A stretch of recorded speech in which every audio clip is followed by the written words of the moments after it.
Um filme, para ser considerado bom de verdade, ele tem que ter sido imitado por um dos episódios dos Simpsons, não é verdade?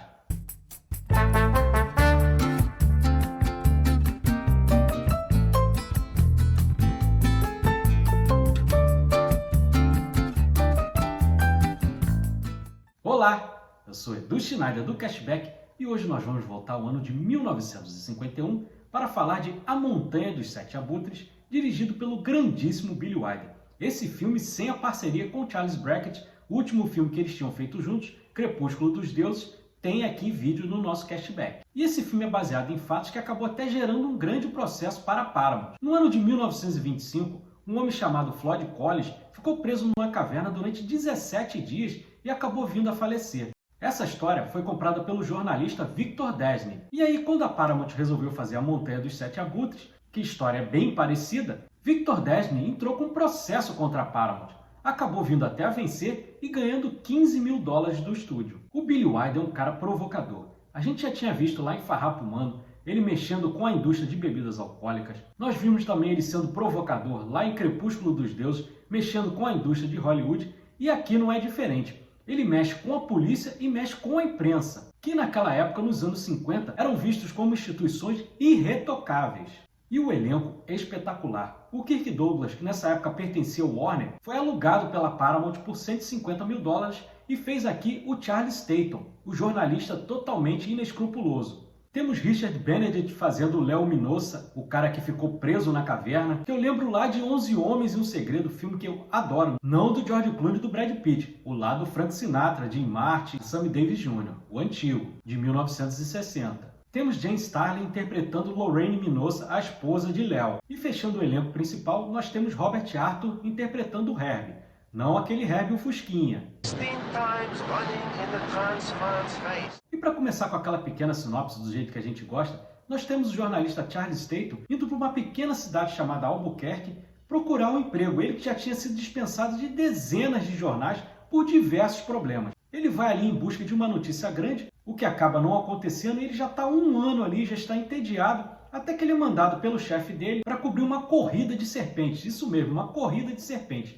Ele acha que vai ser uma matéria que não vai dar em nada, como as outras todas. Pega o jornalista novato Herbie para ir com ele, esse jornalista que também é fotógrafo, e eles vão viajar para cobrir essa matéria. Chega lá e descobre que tem um homem que foi soterrado numa mina onde tinham ruínas indígenas. E aí ele até menciona o caso lá do Floyd Collins, que a gente falou aqui no começo do vídeo, do homem que ficou preso 17 dias, e aí ele enxerga uma grande oportunidade de se dar bem. Ele vai sondando todos os membros ali da cidade, conhece a esposa do homem que ficou preso, o Léo Minossa, a Lorraine, ela que estava pensando em abandonar o marido. Charles consegue convencer a esposa, dizendo que aquele acontecimento vai gerar muito dinheiro e consegue trazer também para o lado dele o xerife da cidade, que é extremamente corrupto. Com isso ele fica com a matéria só para ele, afastando todos os jornalistas que pudessem vir buscar informações sobre o caso. E aí a coisa explode de dimensão. A imprensa começa a chegar, pessoas de outras cidades começam a chegar e aquilo ali vira um verdadeiro circo, com milhares de pessoas. E aí toda a cidade começa a ganhar dinheiro em volta. Inclusive a Lorraine, porque ela e Léo tem um restaurante que vivia as moscas e agora vive cheio. Pessoas começam a cobrar para chegar perto da mina, começam cobrando 25 cents,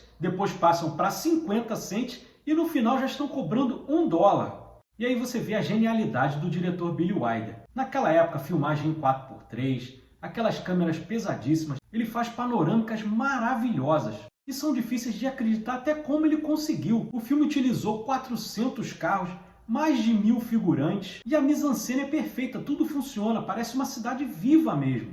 Hoje em dia tacaria um CGI, painel de LED e ficaria aquela coisa completamente artificial, o que não acontece aqui. E o que dizer das interpretações? Jane Starlin está muito bem como Lorraine e Kirk Douglas como Charles Tatum é perfeito no seu cinismo, na sua falta de escrúpulos, porque apesar dele ser um calhorda, é um personagem muito fascinante e que acaba atraindo a nossa atenção. Fora do filme ser em preto e branco, a utilização do claro e escuro aqui também é perfeito, até para mostrar esse lado sombrio do personagem do Kirk Douglas. E é interessante, filme fruto da sua época, a crítica naquele momento caiu de pau no filme. E foi um filme que também foi fracasso de público. E qual era o grande problema da crítica? Eles diziam que aquilo ali era completamente inverossímil, que um jornalista não conseguiria movimentar uma cidade inteira, colocar todo mundo no bolso. Agora você imagina esses mesmos jornalistas vivendo no século XXI e observando o que, por exemplo, uma Fox News faz hoje. Consegue eleger por 2 vezes até um presidente. Será que eles mudariam de opinião em relação a esse tipo de manipulação? Acho que sim, hein? O que torna a Montanha dos Sete Abutres ainda mais atual. E como eu falei, o filme é fruto da sua época, nós temos aí um pequeno problema. Já mais para o final, quando está tudo dando errado, a manipulação do Charles Tatum já não está funcionando, a Lorraine, esposa do Léo, pensa em fugir. E aí quando o Charles tenta impedi-la, ele acaba levando uma tesourada dela na barriga. E aí mais uma vez você vê a genialidade do roteiro e da direção do Billy Wilder. Porque aquela tesoura estava com ela ali, não por um acaso, porque uma cena antes ela estava cortando o cabelo com essa tesoura. Mas aí há um grande problema dessa época. O Código Reis. Na época, o Joseph Brink, que era o todo-poderoso da censura, não permitiu que a facada fosse mais realista. E aí você tem uma facada sem sangue. Fica muito esquisito. Mas Billy Wilder não pôde fazer nada em relação a isso. E aí Léo Minossa acaba morrendo e nem assim Charles Tatum se comove. Ele que também está ali estribuchando por conta da tesourada, ele ainda assim tenta dar uma reviravolta na história, priorizando a notícia em relação até à sua própria vida. Ele liga para o seu antigo chefe, diz que Léo Minossa não morreu por causas naturais, mas por ter sido assassinado pelo próprio Charles Tatum, já que Léo Minossa poderia ter saído em horas da mina, mas acaba levando dias porque ele conseguiu enrolar todo mundo, o que acabou vitimando o Léo. Sabe quem é muito fã desse filme? Spike Lee. O Spike Lee tem um pôster do filme assinado pelo Kirk Douglas e pelo Billy Wilder. E o que tem de interessante? O pôster dele está escrito Big Carnival, que é o segundo título do filme, porque o primeiro título em inglês, o original, era Ace in the Hole. Mas por conta do filme ter fracassado em bilheteria, a Paramount acabou criando um novo título, que é esse The Big Carnival, o que acabou não funcionando de jeito nenhum. Só que hoje em dia esse filme é aclamadíssimo pela crítica, foi revisitado pelos novos críticos e hoje é tratado como um dos melhores filmes de todos os tempos.